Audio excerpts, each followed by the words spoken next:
Hello, we're just doing a little tour around Education City. Education City is a site that we've previously used in school and we've been given free access to using it at home for the duration of our school closure. It's a fantastic resource with lots of brilliant games. Many of them can be used on a tablet, and I'm on a tablet just now, but all of them can be used on a desktop if you're using a laptop or computer. And they match perfectly if you're looking for different ways to practice those key literacy and numeracy skills. So we've set up a Primary 1 account. It is the exact same login as Spelling City, so we are just P1 and then Tollcross with a capital T, and the password is Tollcross again with a capital T. When you get in, if you click on classwork, we have identified games that we think the children would enjoy and that will practice some of the key skills for literacy and numeracy. So if you click on the book, you will find all the games we've chosen there. The green ones are literacy based, and most of these will be looking at 3-letter words, looking at using our sounds to read and write words, and also listening for how many beats in a word and practicing things like rhyme. And all the orange games are numeracy based, and there's a variety of different levels of challenge. Some of them look at numbers to 10, some to 20, and some go up to 100. We've also put in ones that look at days of the week and months of the year. And you will see above each game there's just a little description to tell you more about that game.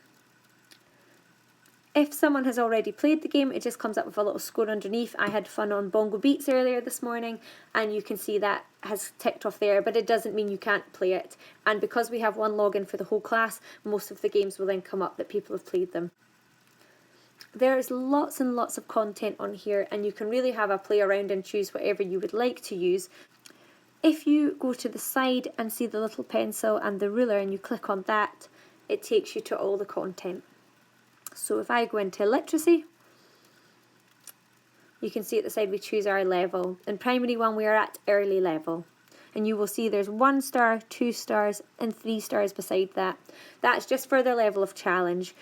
Early level goes from the beginning of nursery to the end of Primary 1, and so there's a varying level of challenge in the games, and that will just help you see how challenging a game is going to be. If we click on the chicken, you get to see all of the activities and you can choose.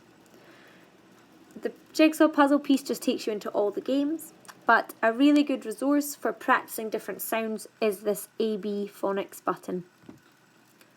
If you go in here, you will see there's a game for every single sound. So you might want to choose the one that your child's name begins with if they really like that, or maybe there's a letter that they find particularly difficult that they need to practice, and you can go in and play a game about it. Along the top, it is linked to the English levels, but you'll be able to go through and find the rest of the sounds. And then it goes on to sounds that we've not started yet, which is when we put 2 letters together. With the rest of the activities, if I go back to where we were, and this is the same for numeracy, you can then filter the games, because every game that we have will come up. So you'll see down the side it's split into listening and talking, reading or writing games. But if you go down the topic filter, if you think there's something you want to practice, for example capital letters, you can go and find a game that will particularly practice that, and it will show you all the games that look at that. And this is the same for numeracy. We can filter it by skill. If you want to practice addition or counting backwards, you can filter it that way. Get in touch if you have any questions. It's just a great resource to have access to, and we felt that it's quite overwhelming. We certainly get lost trying to find things in here, so we've tried to pull some things together that might be most useful. So I hope you enjoy using this at home.